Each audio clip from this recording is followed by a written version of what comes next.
వచ్చే పార్లమెంట్ ఎన్నికల్లో మల్కాజ్గిరి స్థానాన్ని బీఆర్ఎస్ కైవసం చేసుకోవడం ఖాయమన్నారు ఆ పార్టీ working president KTR. Uppal MLA Laxma Reddy ఆధ్వర్యంలో నిర్వహించిన విజయోత్సవ సభలో పాల్గొన్న కేటీఆర్ వచ్చే ఎన్నికల్లో కార్యకర్తలంతా కలిసి పనిచేయాలన్నారు. కాంగ్రెస్ ఇచ్చిన అబద్ధపు హామీలకు జిల్లాలో జనం మోసపోయారని, గ్రేటర్ హైదరాబాద్ ప్రజలు బీఆర్ఎస్కు పూర్తిగా అండగా నిలిచారని చెప్పారు కేటీఆర్. మీ అందరూ వచ్చింది ఎందుకంటే మంచిగా లక్ష్మారెడ్డి గారు మంచి దావత్ పెట్టిండు, విజయోత్సవం చేసుకుంటున్నాం. ఎట్లాగో పార్లమెంట్లో కూడా మల్కాజ్గిరి మడత పెట్టి కొడతాం, కాంగ్రెస్ను తప్పకుండా కొడతాం.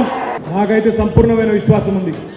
జిహెచ్ఎంసీలో ప్రజలందరూ కూడా బ్రహ్మాండంగా ఆలోచించి కేసీఆర్ గారు అయితేనే హైదరాబాద్ బాగుంటుంది, తెలంగాణ బాగుంటుంది అని ఆలోచించి అభివృద్ధి కోసం ఇక్కడ ఓటేసింది.